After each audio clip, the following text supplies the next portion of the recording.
অভিনেত্রী মানসী প্রকৃতি ও নির্মাতা আদিবাসী মিজানের সংসার জীবনে নেমেছে তীব্র ঝড়।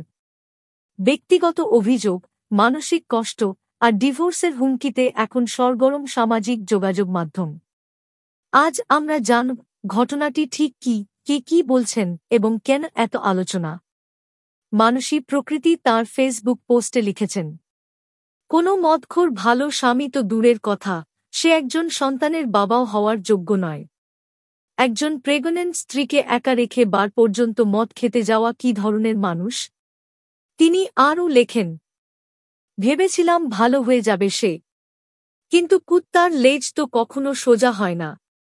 আল্লাহ, তুমি এর বিচার অবশ্যই করো। মানসীর ভাষায়, তার শারীরিক ও মানসিক অবস্থা ভালো নেই।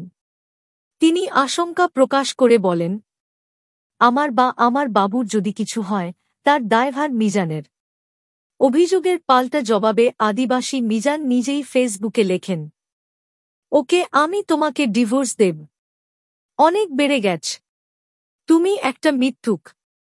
সংসার জীবনের তিক্ততা এখন প্রকাশ্যে, সবাই জানতে পারছে তাদের ঘরের ভেতরের কথা সামাজিক মাধ্যমে।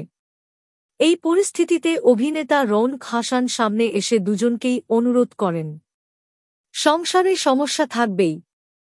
সমস্যা মানেই সম্পর্ক শেষ নয়। পারিবারিক বিষয় পারিবারিকভাবেই সমাধান হওয়া উচিত, বন্ধু বা পরিবারের সাহায্যে। ফেসবুক একটা বাজার, এখানে না। এই পরামর্শ দিয়েছেন ভালোবাসা ও দায়িত্ববোধ থেকে, যেখানে মানুষ বিচার নয়, সমাধান চায়। এমন পরিস্থিতিতে প্রশ্ন উঠছে, ব্যক্তিগত সমস্যার এমন প্রকাশ্য বিস্ফোরণ কি সঠিক? সামাজিক মাধ্যমে অভিযোগ তুলে সমাধান কি আদৌ সম্ভব? সন্তান বা গর্ভবতী স্ত্রীর নিরাপত্তার বিষয়টি কিভাবে দেখা উচিত?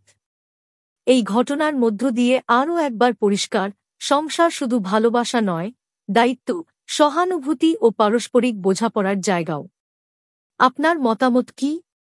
মানসী প্রকৃতি ও আদিবাসী মিজানের সমস্যা কি সামাজিক মাধ্যমে প্রকাশ করা উচিত ছিল? কমেন্টে জানান আপনার মতামত। ভিডিওটি ভালো লাগলে লাইক করুন, শেয়ার করুন আর সাবস্ক্রাইব করুন আমাদের চ্যানেলে বিনোদন দুনিয়ার সত্যি গল্প জানতে। আসুন কারো ব্যথা নিয়ে না হাসি, বরং এমন গল্প থেকে শেখার চেষ্টা করি, সমস্যা হলে পাশে থাকি, সমাধান খুঁজি। বিচার নয়, প্রয়োজন বোঝাপড়া।